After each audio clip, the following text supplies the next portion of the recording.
南无本师释迦牟尼佛。南无本师释迦牟尼佛。南无本师释迦牟尼佛。We take refuge in our teacher, Shakyamuni Buddha. The Prajna Paramita Hridaya Sutra. Avalokiteshvara Bodhisattva, when practicing deeply the Prajna Paramita, perceives that all 5 khandas are empty and is saved from all suffering and distress. O Shariputra, form does not differ from emptiness. Emptiness does not differ from form. That which is form is emptiness. That which is emptiness, form. The same is true of feelings, perceptions, impulses, consciousness. O Shariputra, all dharmas are marked with emptiness. They do not appear nor disappear, are not tainted nor pure, do not increase or decrease.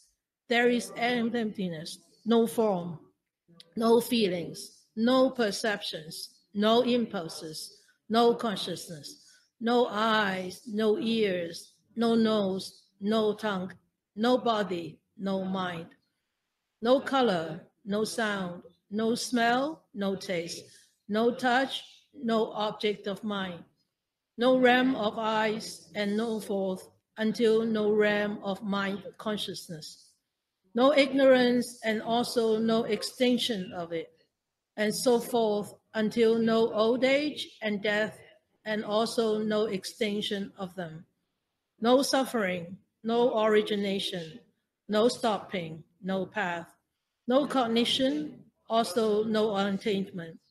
With nothing to attain, the Bodhisattva depends on Prajna Paramita, and the mind is no hindrance. Without any hindrance, no fears exist. Far apart from every perverted view, the Bodhisattva dwells in Nirvana.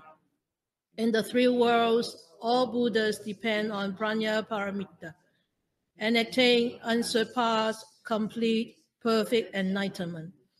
Therefore, know the Prajna Paramita is the great transcendent mantra, is the great bright mantra, is the utmost mantra, is the supreme mantra, which is able to relieve all suffering and is true, not false.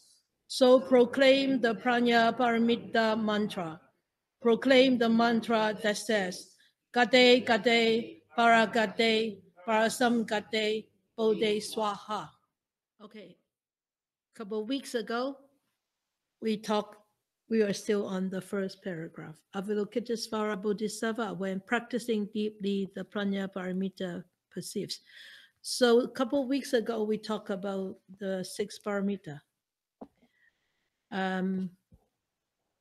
You remember the analogy that I talked about on the 6 paramita?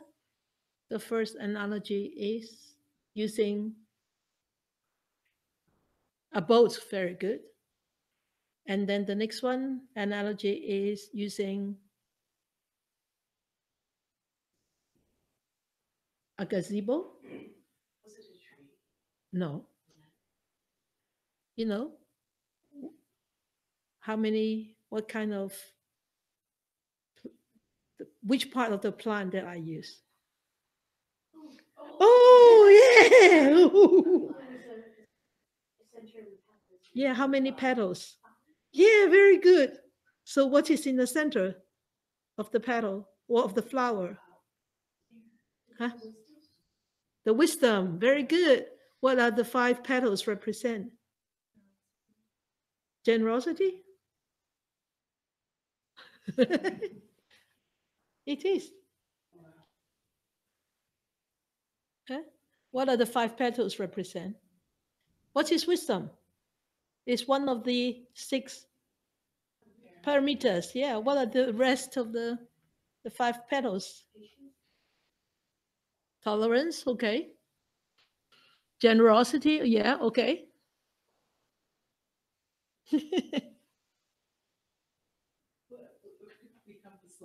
You cannot answer. Honesty? No, that's no. The 6 paramita. Generosity is the first one, okay? What about the second? Huh? Concentration is the last one, the fifth one. Morality, the second one. Good. Tolerance, you told about, you said that. Efforts is the fourth one. Yeah, okay. So these are the general, really general foundation that you really need to remember. Yeah? Generosity, morality, tolerance, efforts, and concentration. The fruition of all these five paramitas support or allow this wisdom to come. Yeah? So wisdom is the fruition of all the five paramitas. So remember, so the five together is like the five petaled flowers, which the center holds the five petals together. Yeah? So two analogies to the six paramitas. The first is the boat. Remember? The boat? Yeah. Okay. And then the second one is the five petaled flowers. Okay. So, all right. Okay. Let's see.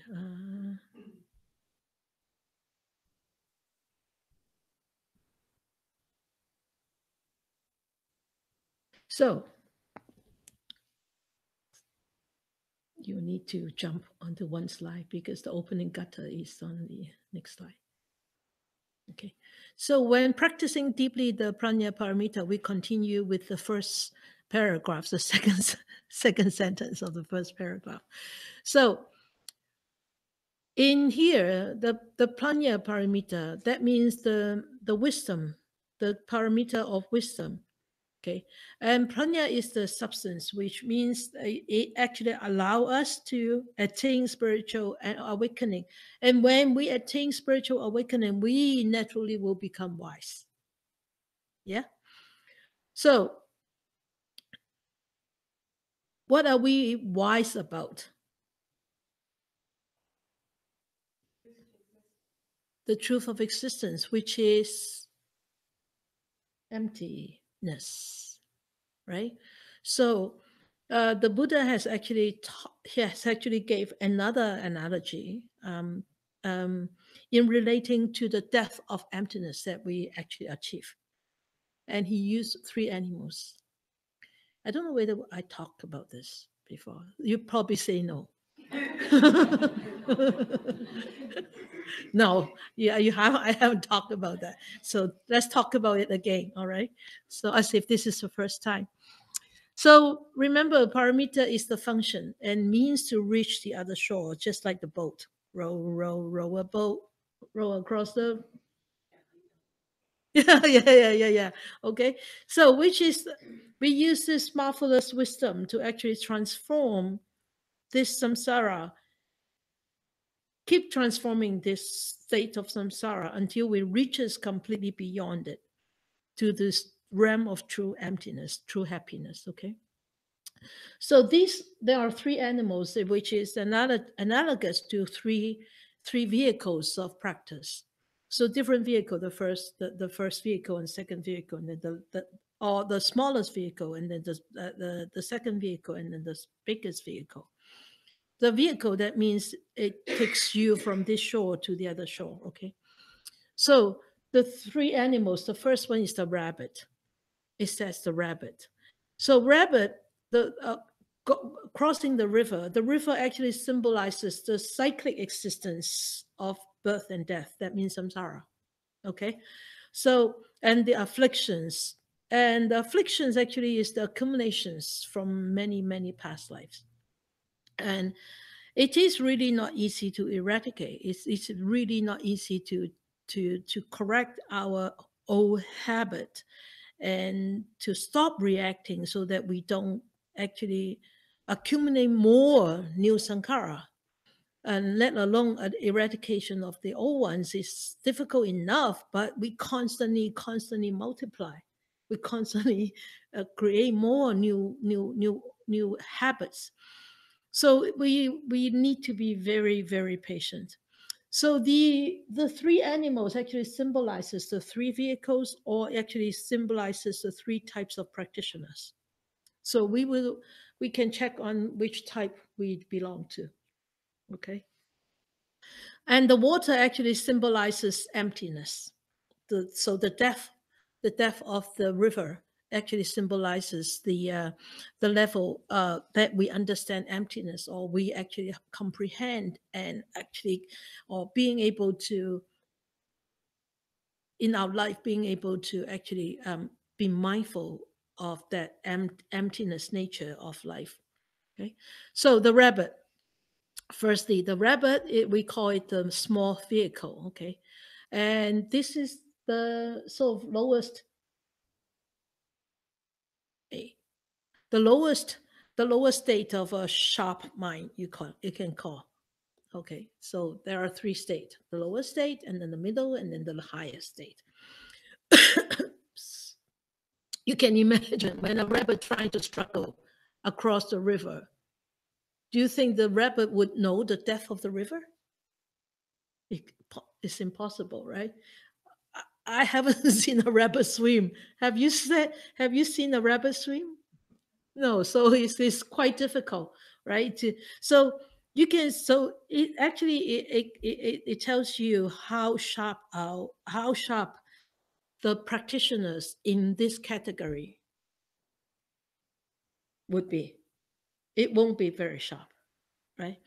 And that means the rabbit manages to flow through the river. Like, what kind of style is that? You lie on your back and you sort of go. That's what kind of stroke is that? Backstroke. Yeah. So the rabbits probably managed on a backstroke, or float like a dog, go like this, flow across the river. The rabbit never knows how deep the river really is, and completely ignorant of the depth and of the flow of the river, of the water. So it actually, in this we call it the hearer. The hearer, that means it only hears about the Four Noble Truths. So what are the Four Noble Truths? I refreshed my memory last night because we started teaching. We started teaching in Fort Mountain, one of the prisons in Chilliwack last night. So new prison this year. So suffering, good. The what? There is suffering. Okay, and then the cause of suffering. Uh, yeah, the eradication of suffering through the ignoble path. That's good. Yeah, we start talking about ignoble path last night. So the whole course at Fort Mountain would last 9 weeks, and so I decided to teach the ignoble path, ignoble noble path, starting from last night. So it was great. 2 hours, and we have 11 guys. Yeah, probably 12 next week. So yeah, it's great. They seem to have enjoyed it, huh? Oh, you really? She loved it. That's why. So that was good. Because Fort Mountain is a provincial, so the sentence is shorter. So I want to do something really short, but richer. So more teaching in it, and they really like it. So, and I think, and I said last night, the Eightfold Noble Path is applicable to everybody, not just Buddhist. It's the code of ethics of as a human being. So that's great. So the rabbit only knows about the Four Noble Truth. The rabbit doesn't know anything else. Okay, and it probably only knows how to talk about the Noble Truth, and really don't know how to really walk on it. But as the rabbit gets more and more wiser and wiser, he actually become really more capable and more fluent and more mature on that path of understanding the Four Noble Truth, and he eventually attain a state of enlightenment. and it's called, they actually have attained the state of hearer, Hearer. That means listening, heard. Okay. So with this rabbit, it only be able to actually self-liberate it. It cannot help others to liberate. Now, and the second one is the horse. So the horse is bigger, right? At least the horse is taller and bigger, so it doesn't need to flow. The horse, I have seen horse swim in river, right? They really swim. I don't know whether they walk or they swim, but I've seen horses in river. So horses are bigger, and they may be able to really cross the river by swimming or touching part of the river as they cross. But whereas the rabbit cannot really touch the bottom part of the river. Okay. So in here it says that the horse are able to touch the two sides of the bank. Here, this side, and this side of the bank. So in the middle of the river, the horse might not be able to know the depth of the river in the deepest part. So here it says that the horse actually is analogous to a Pratitya Buddha. That means the Buddha who are actually attain that enlightenment independent of an existence of a Buddha. There's no Buddha. There's no teachings of a Buddha whatsoever in the world. In the world, there's no teachings of the Buddha, no Buddha, nothing. They've never heard of the word of an enlightened being called Buddha. So they actually attained an enlightenment themselves. So it's called a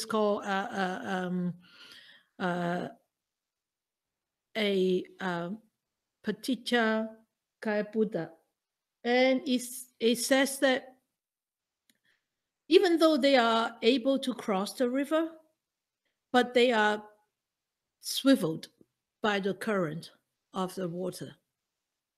So, and this is called the middle vehicle. And the middle vehicle, that means they actually attain their enlightenment through understanding thoroughly the 12 links of dependent origination. Okay, so you probably remember the 12 links by now. If not, then go home and read it tonight. Okay, so that's the horse. And then the next one is the big elephant. The big elephant symbolizes the Mahayana path. It's called the big vehicle, or the Bodhisattva path. So this actually symbolizes powerful, very strong practice. And the elephant can actually reach the bottom of the river when they cross the river and sail through the river and the current with no difficulties. So this is the third animal. And this depicts the Bodhisattva having practices the 6 paramita and allow these 6 paramitas to come to fruition. And they fulfilled and attained the achievement of seeing emptiness, complete emptiness. Okay. And so that's why they said they can reach the other shore. So the big elephant, the Buddha, the Bodhisattva, sure and firm in his crossing. So what's the difference between the Buddha and the Bodhisattva with the other 2 animals?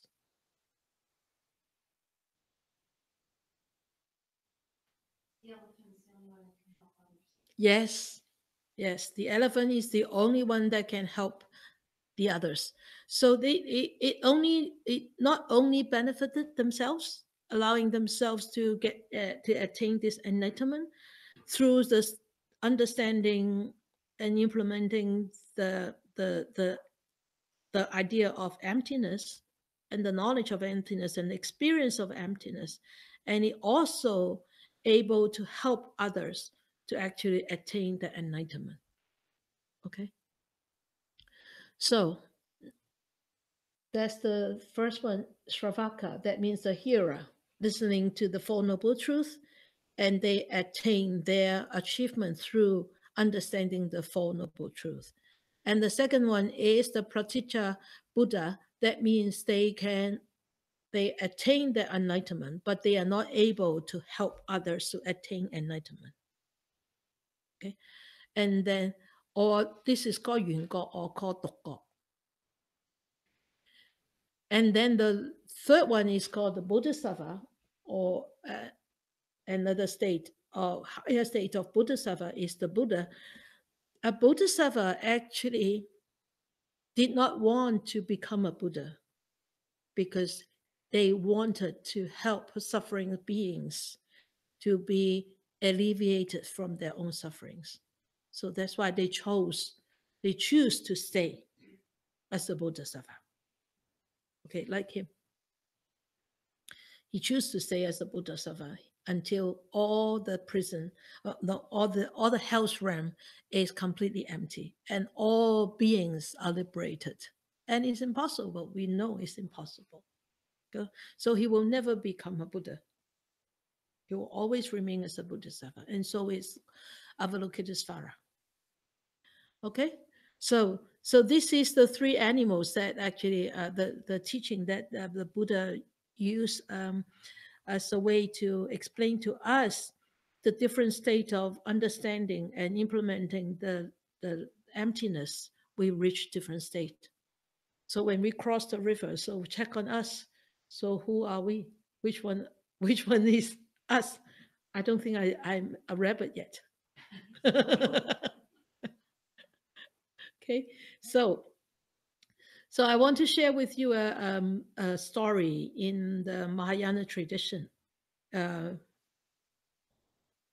It's actually a very famous Zen practitioner. His name is called Jin Bik Fang. Okay, and Jin Bik Fang is a really strong Zen master. And he can go into a deep samadhi for a long time. One day, of course his sankhara, his karma is not completely abolished yet, not completely eradicated. So one day, somebody wanted to catch him. So his name is Jin Bik Fang. Okay, so one day somebody wanted to catch him, and they couldn't find him. So they asked the Earth Diva, they said, "Hey, where is this practitioner?"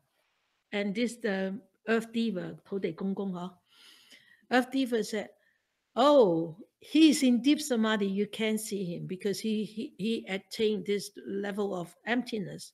You can't see him. With your state of mind, you will not able to catch him."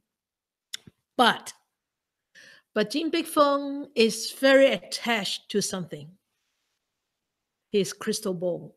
He has a crystal bowl like the bowl that I showed you once. Remember our eating bowl? But you haven't seen it, eh? You see?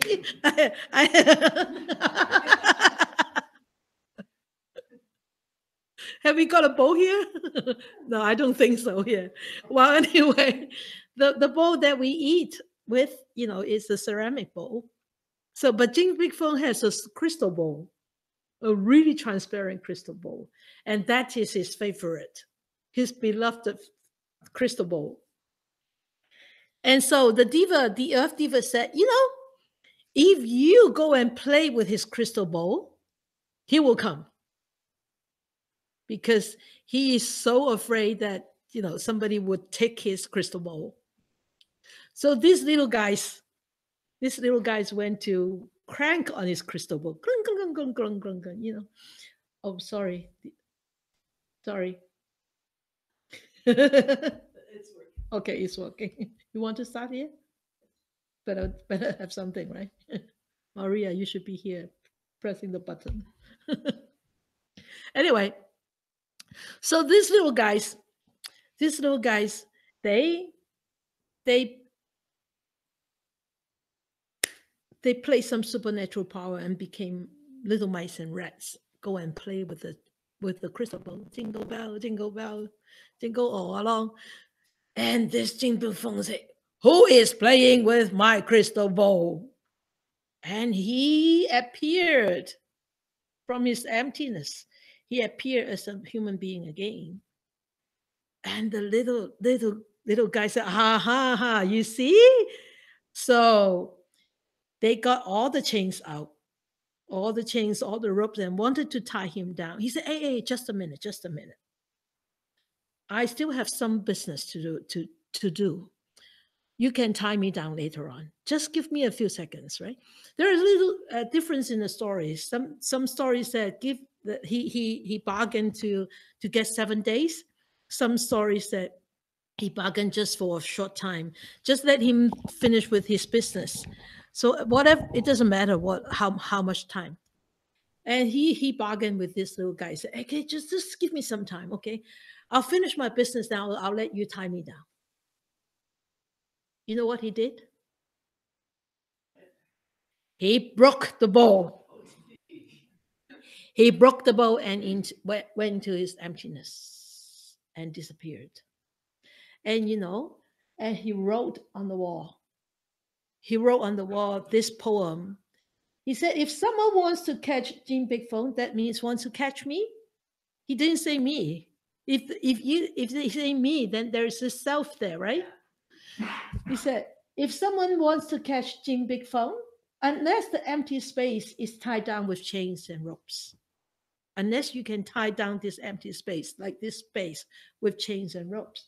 If this empty space can be chained down, only then come and try to catch this Jin Bik Fang. You understand this whole poem? That means he already gone into emptiness. How can you tie somebody who is in emptiness, who doesn't have this body anymore? Even though you may be able to tie down this physical body, you cannot tie down his mind.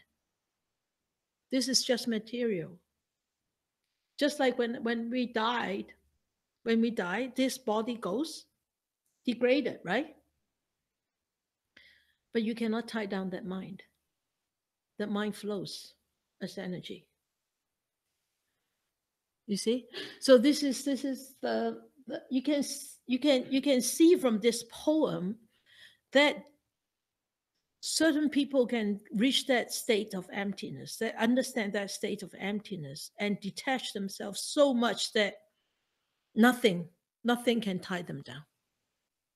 Okay? So see if we can be the next Jin Bik Fang. Okay? So now we are still on this second paragraph of eradication of suffering, but we are on to the third phrase now. Perceives that all 5 khandas are empty. So the 5 khandas, that means in the English, they call the khandas aggregates, or they can be called heaps of things, heaps of things.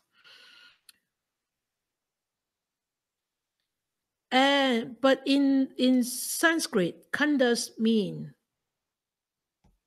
a big tree. And red pine, I told you about red pine before. Red pine actually wrote a very good commentary on Heart Sutra.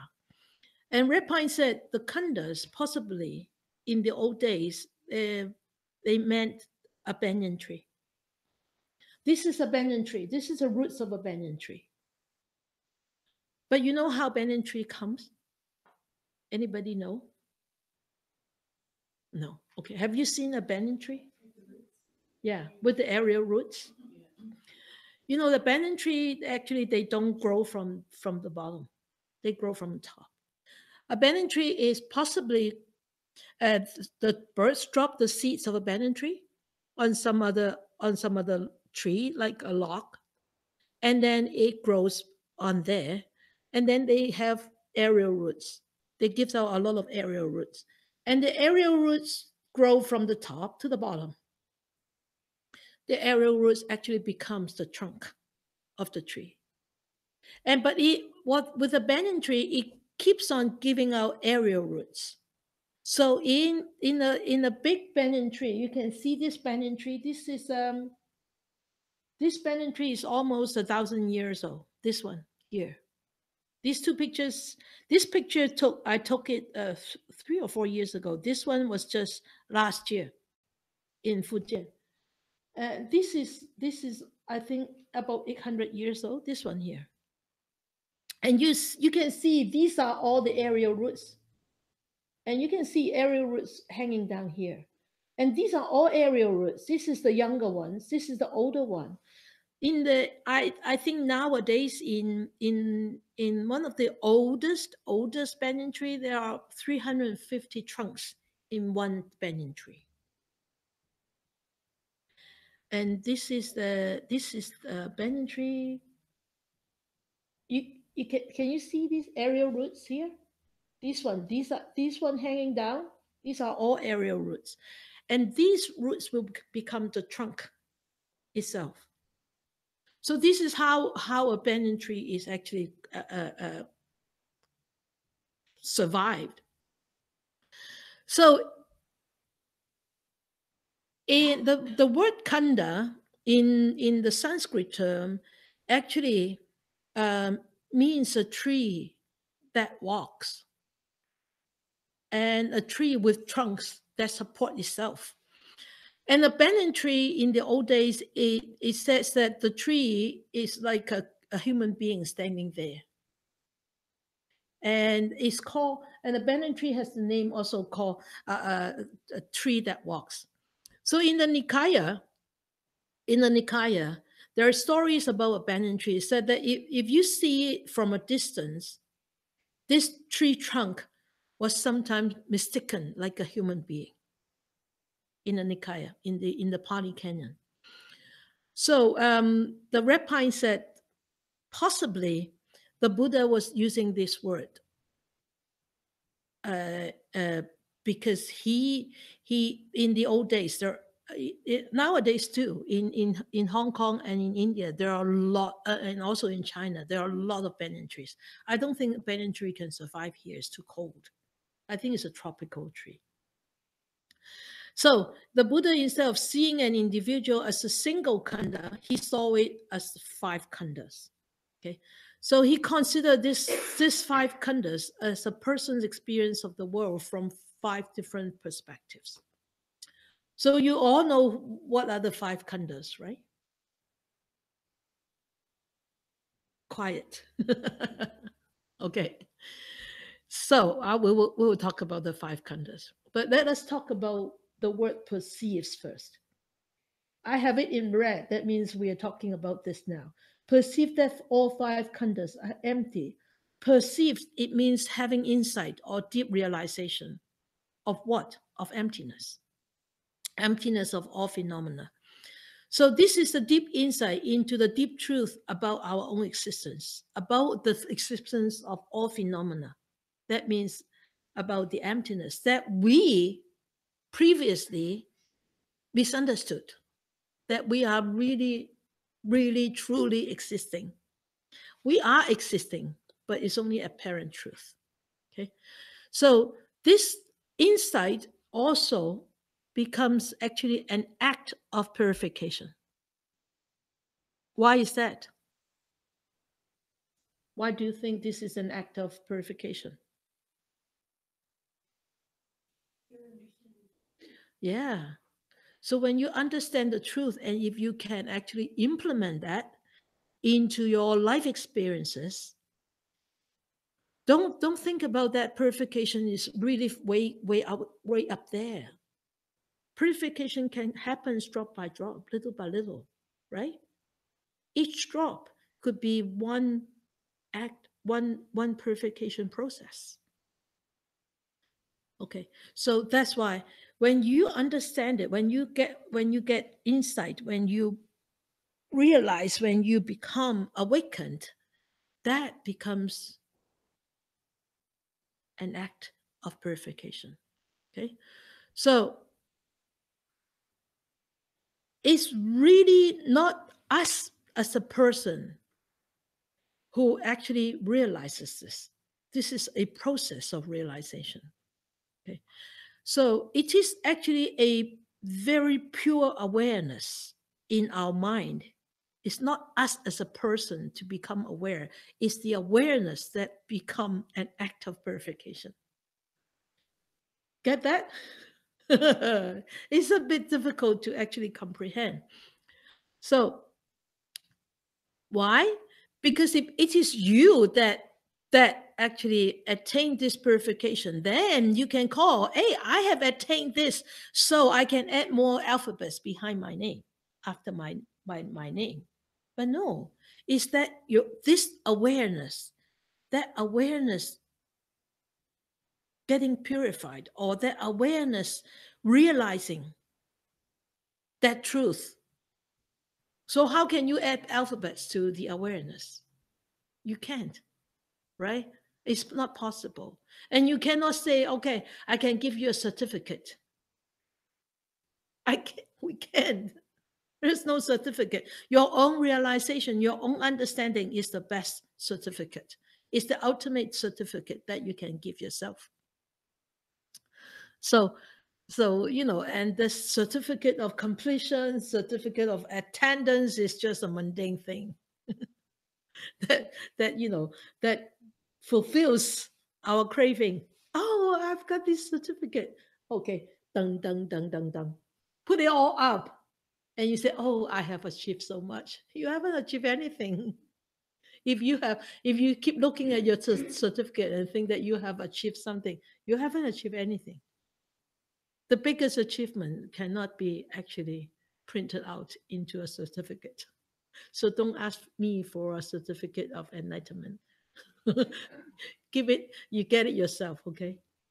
Endorse yourself. So, so this perceives the ability to perceive. That means it's the ability of an ongoing process of deep contemplation and deep understanding. And also because of this contemplation and understanding, you attain this deep realization. So I was talking to a student the other day, and she kept complaining about her boss. She kept complaining about her team, and she said, "Oh, I don't know why they are like this, and they are so fake, and blah blah blah blah blah." And she said, "Sifu, I keep practicing, and I keep seeing this." And I said, "Yeah, of course you keep seeing this." I asked her, "So what's the population in this world? How many billions in this world?" And I said, let us say 100 billion, okay? So have you encountered somebody who is enlightened? She looked at me, she said, no. I said, good. I said, okay, so how many Buddhas in this world that we know of?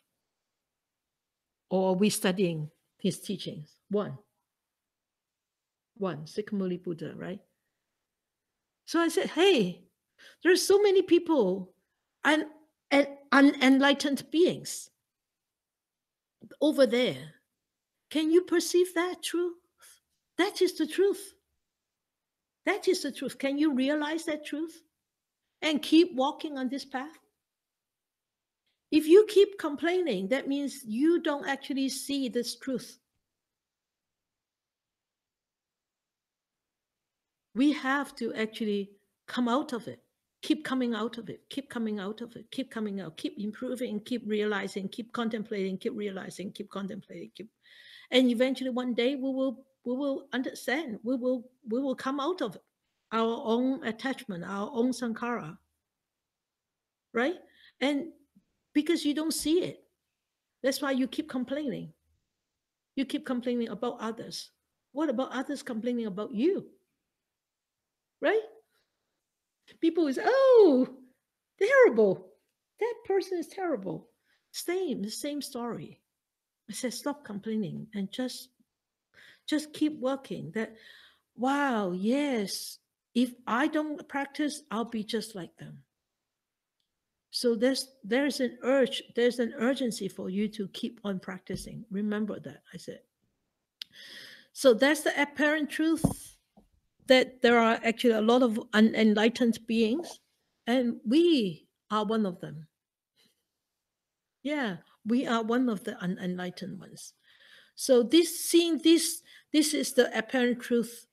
Right now, we vow to liberate ourselves from our judgmental thoughts, from our bias, from our finger pointing, and we keep practicing and we keep practicing, and hopefully we start seeing, we start understanding more and more.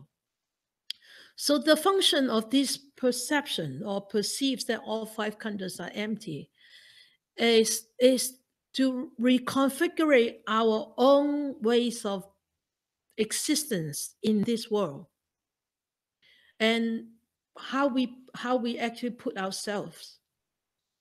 What is our stand here? How we relate with each other, how we relate with people. Okay, so we this perceives is actually a very, very important perspective of our mind, how you place yourself. Okay, so don't keep complaining about others. There is a connection there.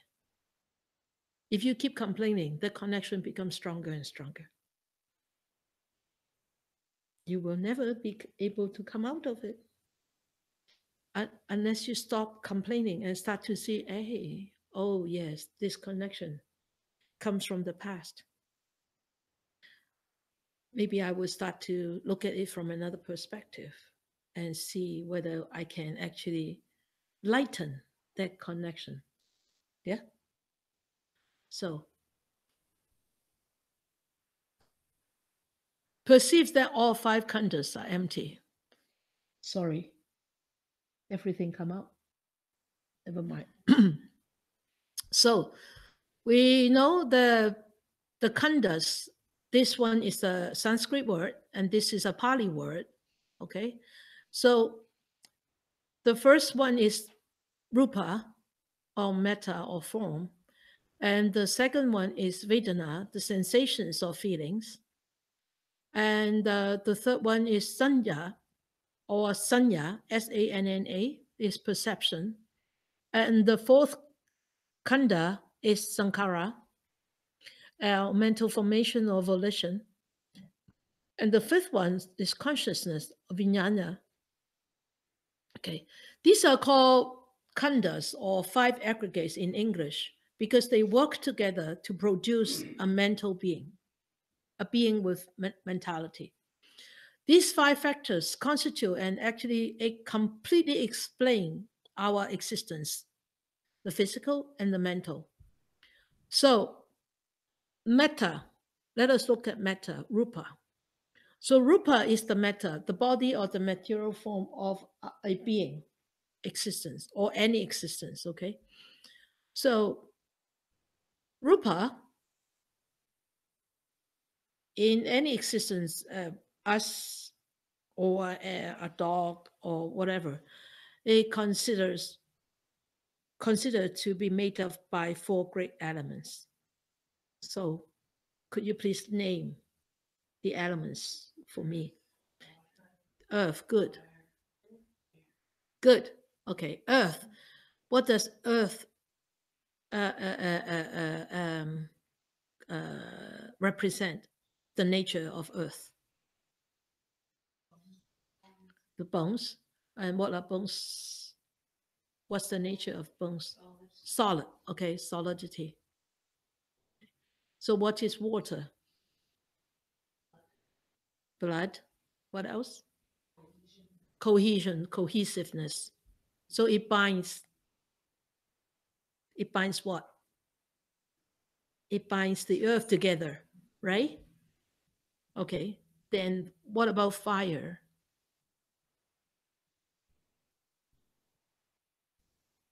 Temperature. Somebody mentioned temperature.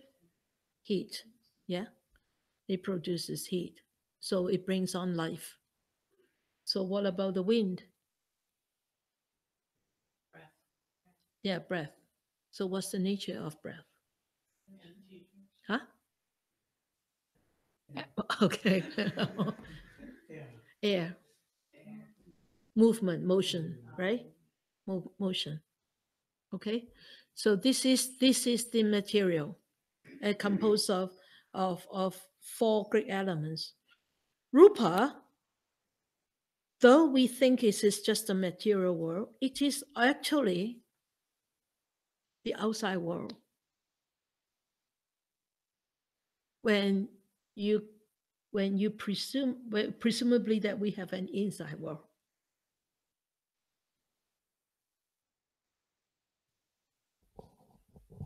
Can you see that? Me as a form here. This is the outside. Yeah? And even inside, that is the outside of the mind. Yeah? So, like this, the form here is also the outside, the wood, the hardness, everything. The Rupa is the outside. But whereas the wood inside, there's this nature of solidity, there's this nature of cohesiveness, there's this nature of the mind part of the wood. Yeah? Okay, the softness, the solid part, or the watery part, or the motion part. Okay, so Rupa, don't just look at Rupa as a material part. It also represents the outside world. So form is like a mask. Can I remove this? I can't. I can. If I remove this form, then I won't be existing anymore. I won't be alive anymore, right? If I remove all the skin, it will be horrible, right? So Rupa actually makes up the presumed outside world when we presume that there is an inside world. Okay. So also Rupa also represents that there is this power to this form. Why? Our eyes, Rupa. What's the power of the eye? Yeah. Our ears, the Rupa. Yeah. What's the power of the ears? To hear. You see, there is strength. There is a certain power to this form. It's so complicated. I tell you, Heart Sutra is complicated. If you want to sort of brush it on, very general talk about Heart Sutra, you can talk about Heart Sutra in 3 days or just in one night. The wisdom of Heart Sutra, talking about emptiness. But if you really want to study Heart Sutra in detail, Heart Sutra is very, very deep. Okay.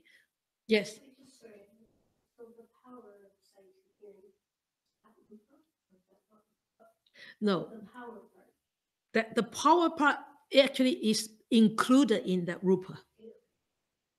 Right? Okay. So Rupa also includes the power of that form. Yeah? This is a form. What's the power of the skin? To protect us, to nourish us, right? Okay. So the ability to see, the ability to smell, the ability to feel, the ability to taste also is the power, is the Rupa. So it's not just the form itself. Okay. So now this is the first khanda. Yeah. Go. So there are how many khandas? Good. Okay. You are very, very alert. Okay. So now we talk about the nama. Nama is the mental part. So the nama means the way we know, the means that we know the things, okay, by means of the nama. So nama is the outside world, the inside world. Good. The inside world. So the first nama is the Vedana, the sensations or the feelings. So it can be pleasant, unpleasant, or can be neutral. Okay? Nice feeling. Very smooth. I like it. Oh, very sweet. I like that sweet taste. Yeah. Okay. That's sensations, feelings. It could be physical or it could be emotional. Yeah. And then the next nama is perception, sanya, sensory or mental process, right? So we perceive, we call this, after we see this, we call it a stick, or we call it a gong stick, or we call it a little hammer, whatever we want to call it. Okay. Or this is a beige color.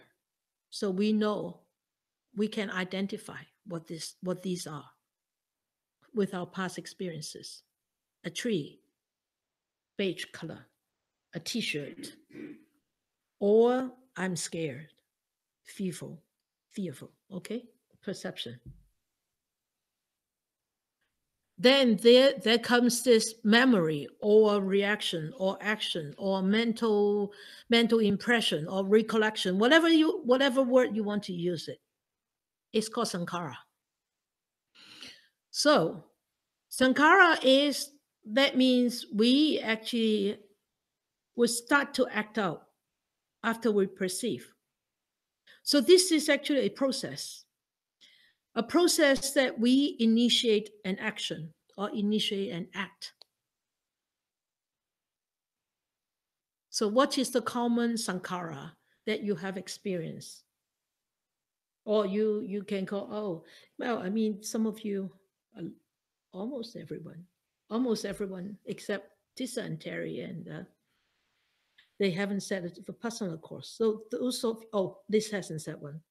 So for those who have said Vipassana course, so what is the sankhara in your meditation? Memories, and then you start to act out. Yeah.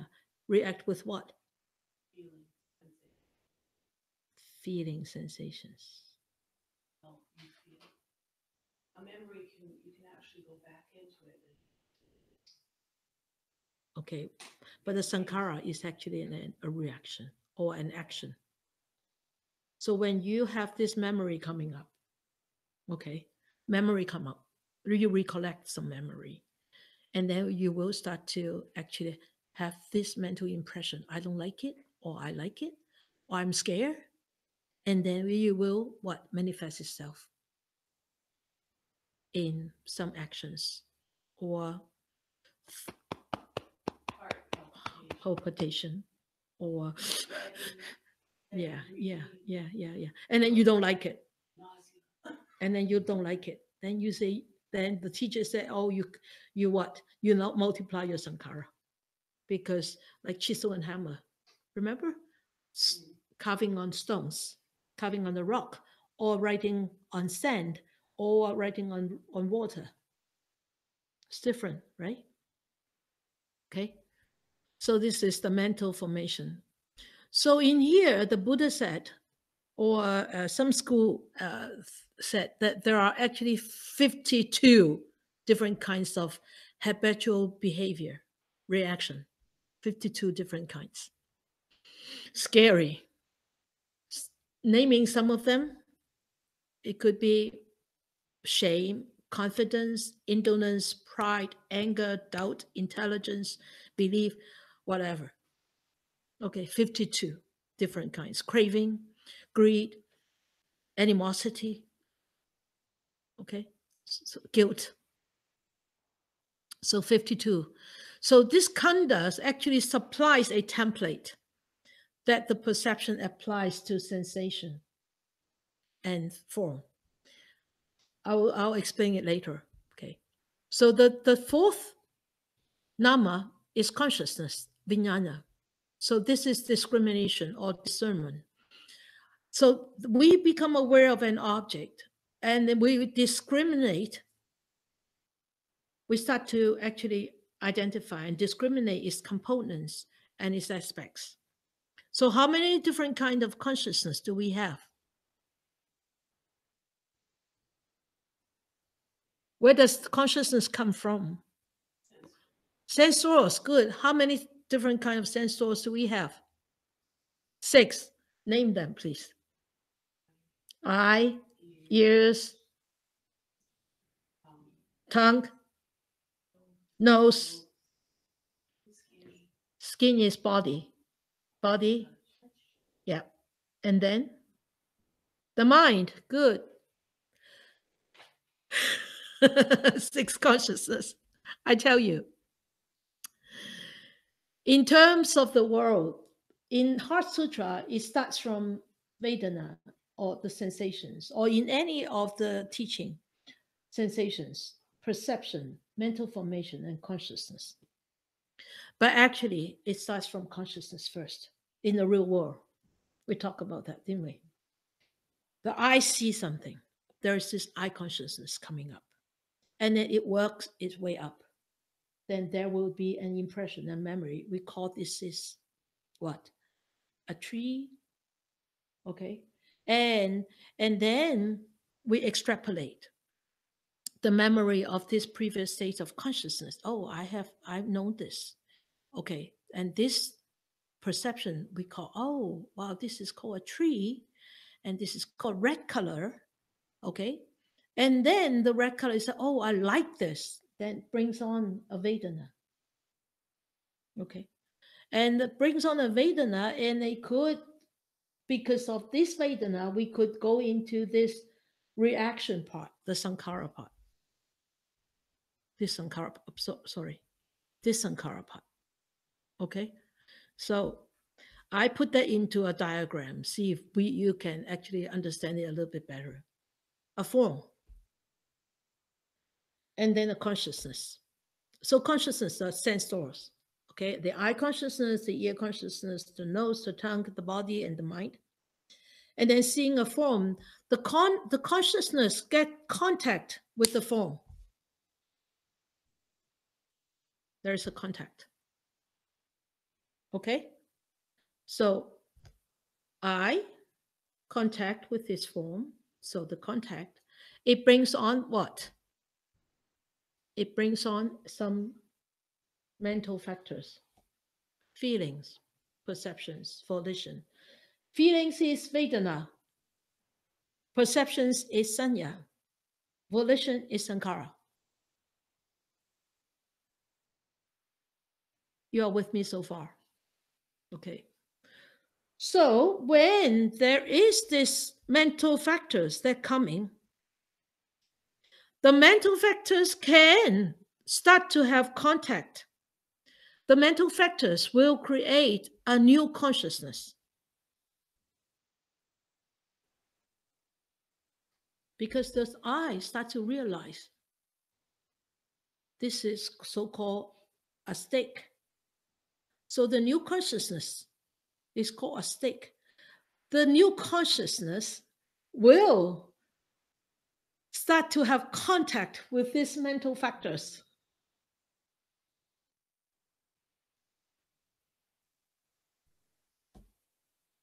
And then it will create another whole set of feelings, perceptions, and volitions.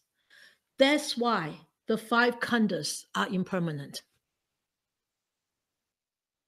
Yeah? Keep changing. If the 5 khandas always go this way only, it only goes this way, then it ends. Then it's always like this, right? But no, because there is these mental factors, it will create a new consciousness. The new consciousness seeing things differently. If we start to actually meditate more and we know, hey, I should not react like this. I'm going to multiply my sankhara. I'm going to strengthen my old habit pattern of reaction. Let me take a look at it. Let me take a deep breath. Let me stay put for a little while. Hey, you see, you create a new consciousness, then you start to see things very differently. You start to perceive things very differently. And when this new consciousness start to have contact again, then it will create a whole set of different mental factors. You see, that's how we can actually improve ourselves. And that's why this actually is a cycle. It's a whole cycle. Some people actually explain it differently, but I actually I understand it this way myself. That's why I explain it this way. Bye bye. Good night. Yes. Yeah. See you in 2 weeks. Okay. So when this new consciousness is being bye bye. So when this new consciousness is being created, it could be on the positive side, it could be neutral, it could be on the negative side. If we are not aware, if our awareness is not strong, and if our awareness is not continuous, then we could easily fall back onto the old self. Okay? I think we'll stop here. You have any questions on this? You need to really sit and try to figure this out. I figure that I actually spent a lot of years trying to figure this whole 5 khandas out. And only in a few years, I think in the last few years, that actually I figured that out, really, really understand it thoroughly. It's actually very important if you understand it thoroughly, because when you start to meditate or when you start to deal with vicissitudes in life, if you understand this, you will constantly try to create a new consciousness, and you actually turn that consciousness into a panya consciousness, a consciousness with wisdom, rather than with really old sankhara. You know what? When we die or when we were reborn, is this consciousness that goes into rebirth. This whole energy. Okay? So that's why it's so important. Yeah? All right? Good. If you don't understand, tell me so we can further explain it next week. Okay.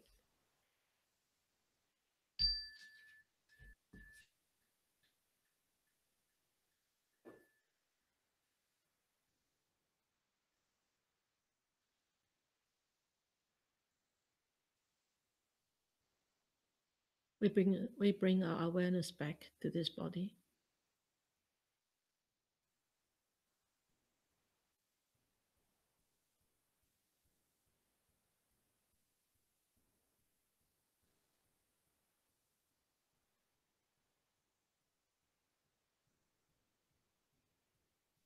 Experiencing these constant changes within this physical existence, within this mental existence. We are aware this is the nature of things. Even the closest, our dearest body,